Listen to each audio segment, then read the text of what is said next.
Dahil nga sa mga pahayag ng pagpuna ni VP Sara Duterte sa administrasyon ni Marcos Jr., agad namang kinontra at binanatan ng mga kongresista ang vice-presidente, kung saan umuugong ang umano'y proseso ng impeachment ng Kongreso kay VP Sara.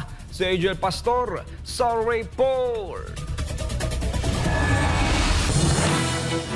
Bukal sa pagpuna sa mga kapalpakan ng Administrasyong Marcos Jr. si Vice President Sara Duterte at isa na rito ang flood control project na matatanda ang ipinagmayabang pa ni Marcos Jr. sa ikatlo niyang State of the Nation Address. Pero ang pagpunang ito ni VP Sara ginantihan ng mga kaalyadong kongresista ni Marcos Jr.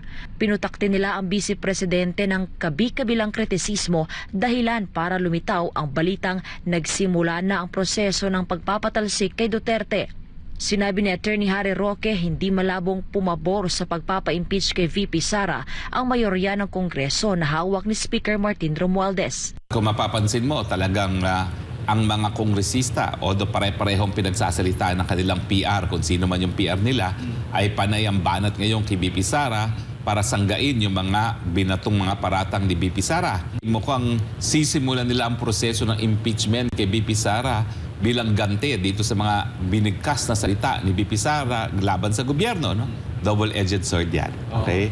Kasi alam natin na bagamat may numero kayo dyan sa Kongreso at lahat kayo hawak na ating speaker na madali yung i-impeach yan. Pero giit ni Roque, kahit pa nga pumabor ang karamihan sa kongresista na patalsikin si VP Sara, ay sigurado namang mahihirapang ilusot ang impeachment sa Senado. Unang-una, alam nyo naman, mahirapan yan sa Senado dahil lalo-lalo na kung ang gagamitin yung basehan ay yung confidential funds na nakabinbin pa sa Korte Suprema.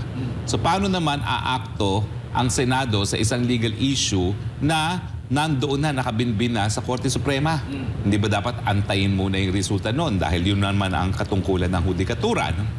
Itaguyod ang supremacy ng ating saligang batas na sinasabi ng mga petitioners dun sa Korte Suprema na linabag daw ang saligang batas nung binigyan ni Marcos Jr. ang ating Inday Sara ng 221 million na parang 125 doon ay confidential fund na nagastos ng mga satellite offices. Kung titignan mo naman saan napunta yung mga nagastos na yan, yan ay lahat napunta sa tulong sa taong bayan. No? Yan naman talaga ang paggamit ng confidential fund. Dagdag pa ni Roque, bukod sa confidential funds na kanilang ipinupukol kay VP Sara, ay posibleng dagdagan din nila ang mga basihan para sa planong impeachment laban sa Vice Presidente. Marami pa raw mga ibang mga basihan ang isasama nila dyan. Nandyan yung sa procurement daw ng ghost textbooks. No?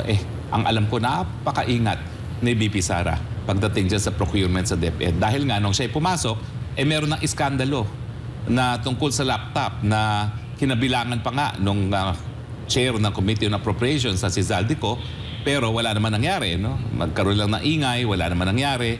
Ewan ko kung meron talagang makakasuhan dyan. Sa huli, sinabi ni Roque na karapatan naman ni VP Sara bilang opisyal ng pamahalaan na punahin ang mga pagkakamalit pagkukulang ni Marcos Jr. bilang bukas naman dapat sa kritisismo ang sinumang halal ng taong bayan. Para sa Diyos at Pilipinas, kumahal Angel Pastor, SMNI News.